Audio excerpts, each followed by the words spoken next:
semuanya, Assalamualaikum warahmatullahi wabarakatuh. Apa kabarnya nih? Semoga kita baik-baik saja ya. Perkenalkan, nama saya Rince Indah Silvia, NPM 5020150 dari kelas 2B.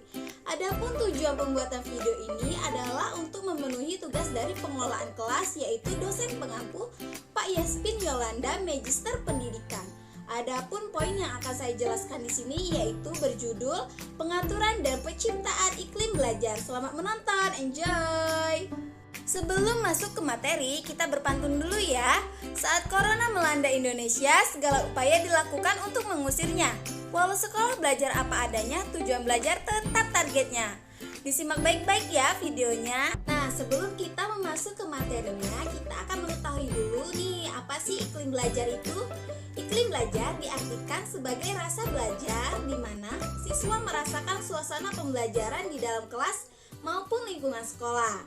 Siswa saling membantu dalam belajar sehingga pemahaman siswa terhadap materi pembelajaran akan semakin cepat. Pengaturan dan penciptaan iklim belajar. Yang pertama, kita akan mulai dari kondisi fisik terlebih dahulu ya. Kondisi fisik, lingkungan fisik tempat pembelajaran mempunyai pengaruh penting terhadap hasil pembelajaran. Lingkungan fisik yang menguntungkan dan memenuhi syarat akan mendukung meningkatnya intensitas pembelajaran siswa dan mempunyai pengaruh positif terhadap pencapaian tujuan pengajaran. Kondisi dan lingkungan yang perlu menjadi perhatian dan kepedulian dalam menunjang penciptaannya pembelajaran. Adapun kondisi fisik yang harus diperhatikan yaitu yang pertama, ruang tempat berlangsungnya pembelajaran. Ruang belajar yang merupakan tempat siswa dan guru melaksanakan kegiatan belajar mengajar meliputi ruangan kelas, ruangan laboratorium, dan ruangan auditorium. Ruang tempat belajar harus memungkinkan peserta didik dapat bergerak leluasa, tidak berdesak-desakan sehingga tidak saling mengganggu satu sama lainnya pada saat terjadinya aktivitas pembelajaran. Nah, yang kedua yaitu pengaturan tempat duduk. Pengaturan tempat duduk akan mempengaruhi kelancaran pengaturan proses pembelajaran. Beberapa kemungkinan pengaturan tempat duduk seperti di bawah ini, yaitu contohnya pola deret atau baris berjajar. Pengaturan tempat duduk seperti ini adalah pengaturan tempat duduk paling populer. Tipe pengaturan tempat duduk seperti ini tampaknya sangat cocok untuk pembelajaran formal dan memudahkan guru atau siswa bergerak dari deretan satu ke deretan lainnya. Nah, contoh yang kedua yaitu pola susunan berkelompok. Pola ini mengatur tempat duduk siswa secara berkelompok.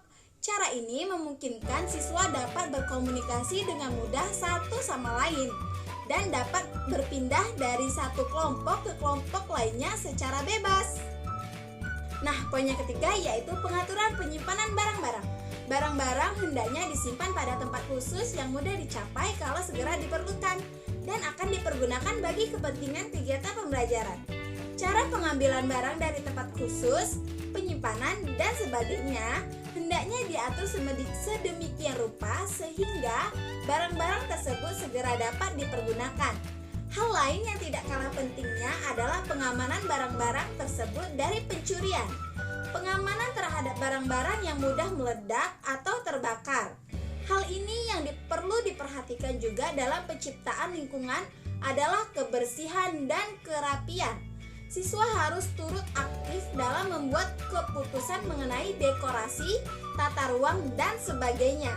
Nah, selanjutnya dalam upaya menciptakan dan memelihara kondisi belajar yang optimal, guru harus menempatkan diri sebagai model, pengembang, perencana, pembimbing, dan fasilitator.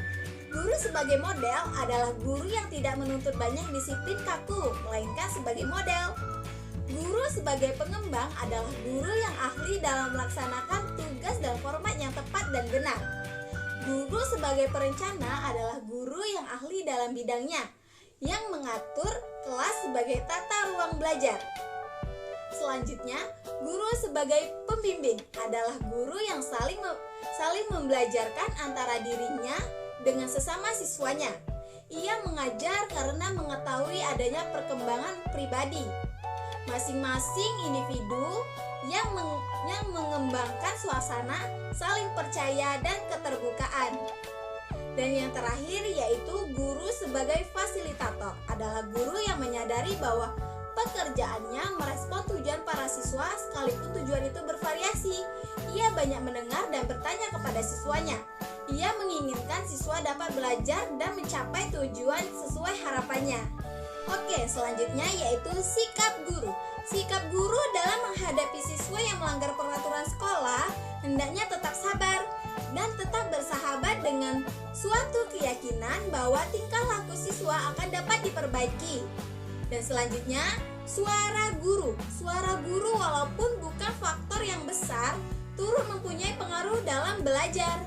Suara yang melengking tinggi atau demikian rendah sehingga tidak terdengar oleh siswa secara jelas dari jarak yang agak jauh akan mengakibatkan suasana gaduh. Yang terakhir yaitu pembinaan hubungan baik. Pembinaan hubungan baik atau report antara guru dan siswa dalam masalah manajemen kelas adalah hal yang sangat penting. Dengan terciptanya hubungan baik guru antara siswa, diharapkan siswa senantiasa gembira dan semangat dalam kegiatan belajar. Oke, sampai sini dulu ya materi kita tentang pengaturan dan penciptaan iklim belajar. Semoga bermanfaat. Sampai bertemu di next video. Assalamualaikum warahmatullahi wabarakatuh. Sampai bertemu lagi. Dah.